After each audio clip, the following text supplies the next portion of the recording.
Back live with Andrew Bolt with the Bolt Report. Joanna Lindgren ticks all the boxes when it comes to diversity in politics. She's a woman, she has Aboriginal ancestry. In fact, she's the great niece of the late Neville Bonner, a Liberal senator and the first Aborigine elected to federal parliament.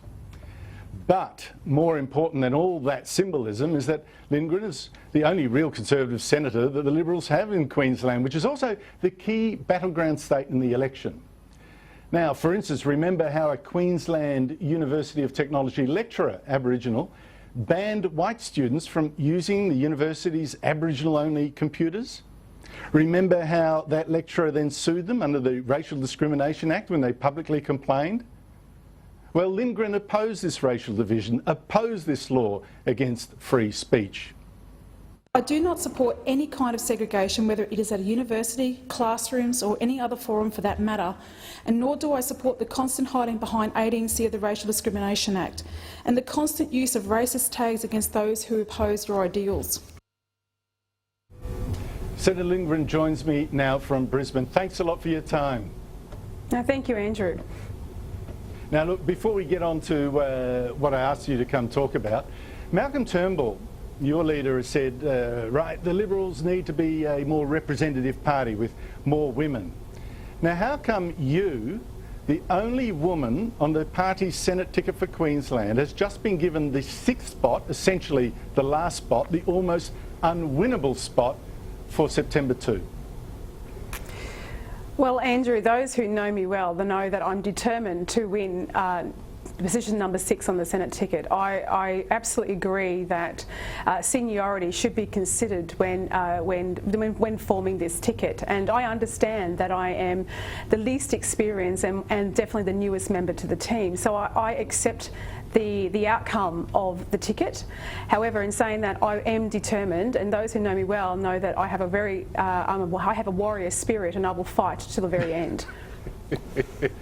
Well, let me just show viewers this ticket for a party that says it's into more diversity. Have a look at the names there. There's George Brandis at the top, you know, obviously the leader in the government in the Senate, Matt Canavan, James McGrath, Ian McDonald, Barry O'Sullivan, and then there's you.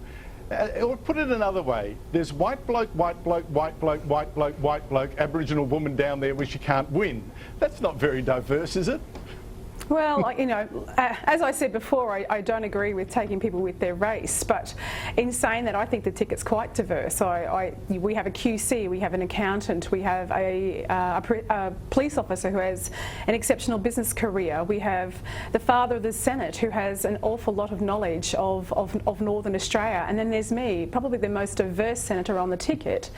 I have a lot to offer. I have 25 years of experience in education. I was a ordinary sessional member on QCAT, where looking at education matters. I was a soldier in the Army Reserve for 4 years. I come from a working class background, and I know people. I know the grassroots, and I talk. I'm a communicator, and I enjoy talking to people. So I offer that diversity.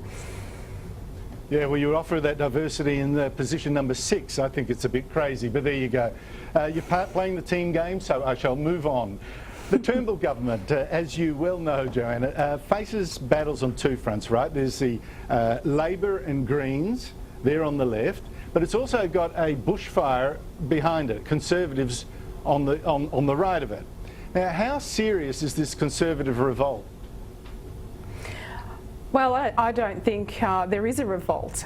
You know, there is definitely conservatism in politics. The Liberal Party is a conservative party.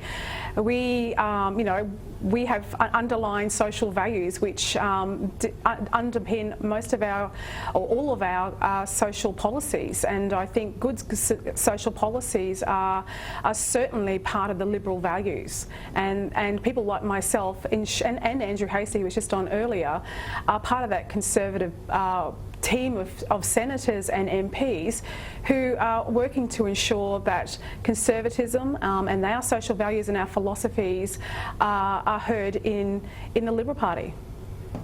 So you haven't heard what I hear every night on radio, when I'm on Macquarie Radio. You haven't heard all these people saying, you know, I'll never vote Liberal again while Malcolm Turnbull's there. I'd rather the Liberals lost while he's there. You haven't heard a whisper of that. You haven't seen any of the leaking from Conservative critics. You haven't seen Malcolm Turnbull's allies blame the Conservative rump. You haven't seen the briefings in the paper about all that? Oh, I've seen the briefings and I've heard rumours, but you know, as a Conservative senator, I am determined to ensure that the Turnbull coalition government is re-elected, and I urge those Conservatives who may have lost faith in our party to be assured that there are people like myself who still have those Conservative social values that certainly will talk in the party room about things that are important to us and make sure that we're heard. Well, you know, it's often said, and you know, I've made the same argument myself, you know, that you're not going to get a more conservative Liberal Party with Malcolm Turnbull there. And there was a briefing, for example, in the Financial Review on Saturday to Tony Walker. Turnbull people are saying to him, don't worry, he'll be more right-wing once, more left-wing once he gets elected in July 2.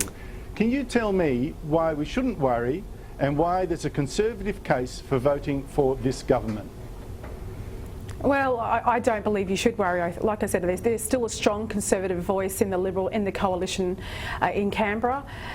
People like myself are, willing to stand up for Conservative values, and I think, voting for Malcolm Turnbull, it is exactly what he says it is. It is a broad church, and it is good to have a range of opinions. And I think that the fact that we have a broad church ensures that we have a range of opinions. We need to ensure that there is part of a democratic process, and I think we follow that very well in the Liberal Party, unlike the Labor Party.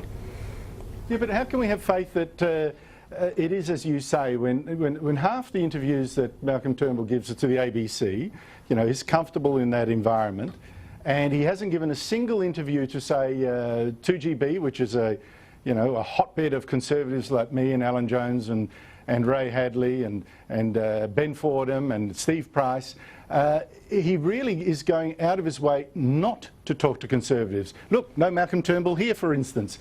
Can you tell me why there should be a faith in a guy that is so uncomfortable with Conservatives? Oh, Andrew, I can't speak on behalf of the Prime Minister. That's probably a question you need to ask the Prime Minister himself. Get in his ear, Joanna, get in his ear. Be the voice from Queensland. Well, look, Tony Abbott, we were just discussing with Andrew Hastie, that list of mea culpas that he gave. One mistake he made, he says, was breaking his promise to scrap parts of the Racial Discrimination Act that limit free speech. Now, do you agree? Was that a mistake? Oh, absolutely, absolutely. I think 18C should be repealed. I think people should be able to speak freely without fear of retribution. I think that, you've only got to look in the cases of, say, universities, and I think if my last two speeches, each speech was about a university, and one young chap actually spoke freely on Facebook, and as a result, he is facing a tribunal about comments he made on Facebook. I think it's very important that we are free to debate and make our own minds up. We shouldn't be dictated to by a piece of a section of 18C which determines on what you can and cannot say. Yeah, that thing was a scandal.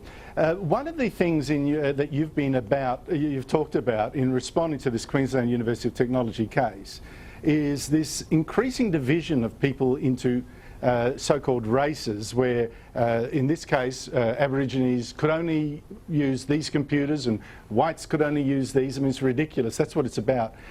How does that square with your government planning a referendum which would, in effect, divide us by the ancestry of our ancestors? Like there will be a special acknowledgement for Aborigines, and then obviously no acknowledgement at all, and lesser rights, different rights for people without Aboriginal ancestry. Are you for or against that?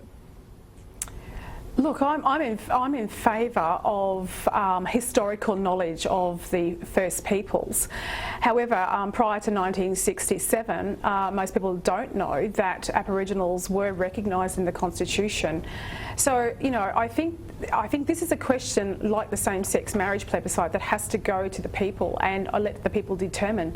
Now, I think, you know, this is a matter of what the question is going to ask people to vote on, and if people feel that the question isn't appropriate, then they will vote no.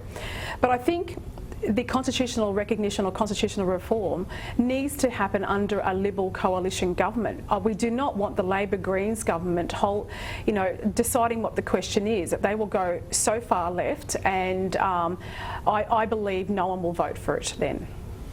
Well, how about another option? Just vote no to racism and racial division? Well, like I said, that will be at the plebiscite, definitely. If people feel that way, they're absolutely entitled to vote that way. Jonah Lindgren, thank you so much for your time. Thank you very much. Coming up next, the panel with